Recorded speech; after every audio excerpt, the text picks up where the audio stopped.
Hello, my people. Good afternoon, good morning, good evening, good day. Depend of where you are and depend of the time you are using. I want to make a short video.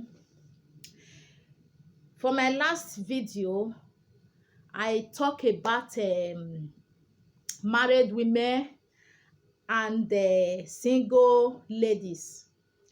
So this will be the part 2 of that video. Wetin I talk for that video na advice I give them, because some women dey when e be say they don marry, their husband go outside, they go outside with their wife. Una know na my carry my wife still follow body go outside. So the man now go reach there. Una know na men wey dey smoke. Even though your wife dey smoke, may no do am come out for outside for public, because na big disgrace for the man. Maybe the man now no dey fit dey talk to him wife, because why? They dey for the same category, you know. So you the woman, you know say you dey smoke, then your husband go tie him own. Cigar even dey different though. You the woman, you go tie your own. Una wan do competition for outside. Okay, that one not still be enough. Why the woman go carry drink, the man go carry drink. They say that they enjoy. That one na enjoyment. Go dey drink. Then after that one, the woman go come outside. They disgrace the man. Now there you go know say the man is not a man enough. He can't take off irresponsibility.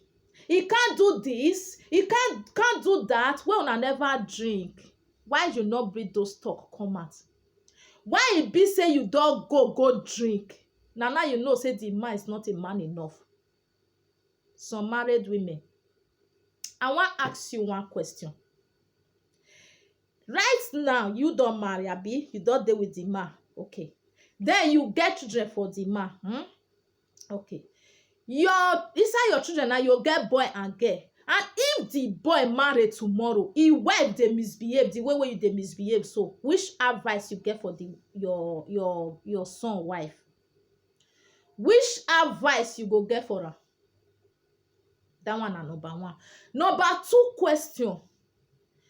You get girl, and the girl go marry tomorrow. If they misbehave according to this your character, where you they do so, which advice you want get for your daughter? This one na your daughter now, not be another person daughter when he come marry your son. This one now na your daughter now. Which advice now you go fit give your daughter? You know if you still advise her, because now your character now she pick. Now your character now the boy carry. Now with your son wife carry. You not go feel say wetin you don't do pass. May you can't play say now you can't good pass. Now you want come carry your son wife now. You want come disgrace her. Say why you go they behave like that? You forget your own past. Oh, una go they fight. For where una children dey. Wetin you dey learn those children? And they come for the single girls so. Wetin you dey learn those children? You dey teach them better attitude, or you dey teach them the wrong attitude? If you get to this video, drop your comment. For the single girls when it dey, I dey dress, I don't care. I dey do, you know, I dey do any, and my time I dey, my sister na lie. Your future, now you go tell no say you dey your time. Not be the one way you dey do now. The one way you dey do now, you dey damage your system. For my first video, because this is the part 2 of that video. For my first video, I say our girls, make una dey dress well. Make una dey dress well. I don't know wetin una wan use this word to change to. You wey know say you don't know how to drink. Who you dey imitate? Your friend? You go drink finish. before guy go carry you go house, go use you, go chop your apple anyhow with a walkie stick, you no go know. Because why? You say you dey enjoy, na your time you dey. That one pass. Girls go carry a cigar, they go smoke pass men when they smoke. They go say they did their time. You the reason where? Because I not believe say that brain if they work well again. If that brain they work well, you supposed to reason say what they do so you they damage your future.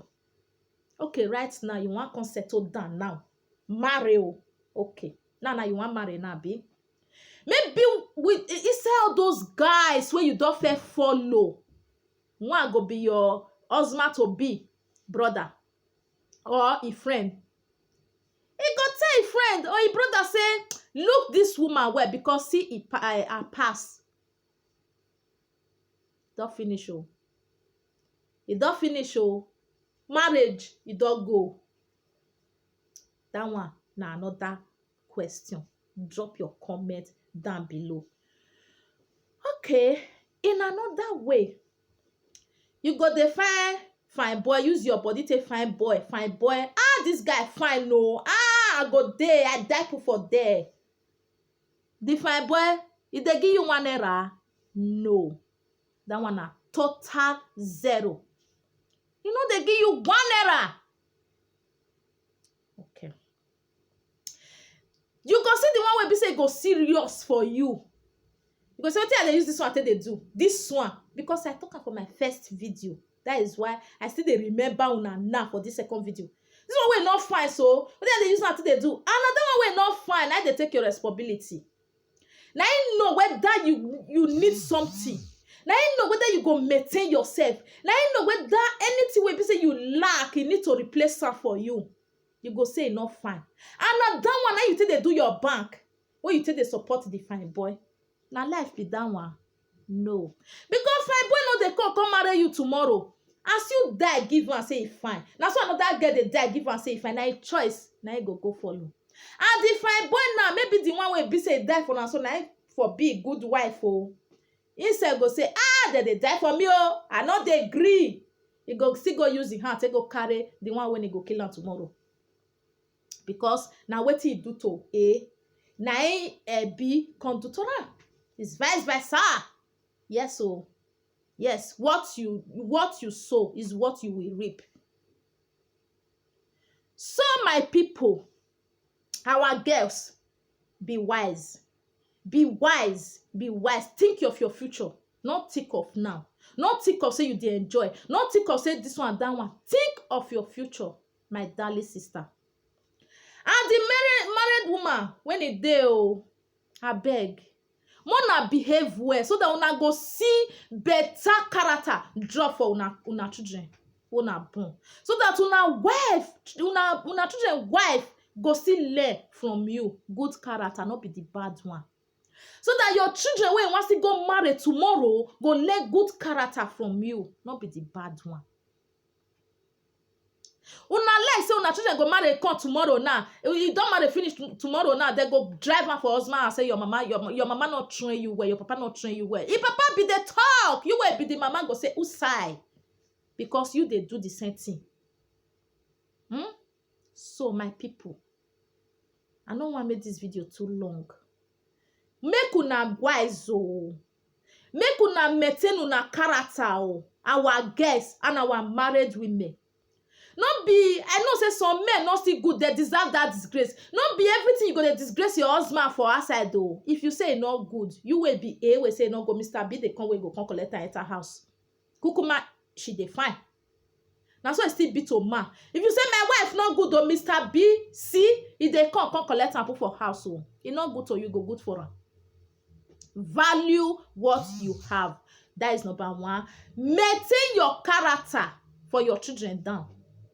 And you, that single lady, maintain yourself to your future. So this is where I will end this video. If you come across this video, please like and share. Let this video go viral. And secondly, please, if you are not subscribed, subscribe and press the notification bell. Anytime, any day I upload video, you will be the first person to notify it.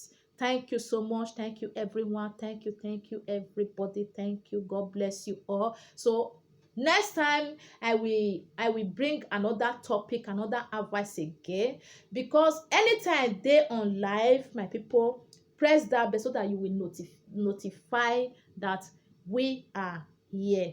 Okay, thank you, everyone. God bless you all. God bless you all. God bless you all. Bye bye.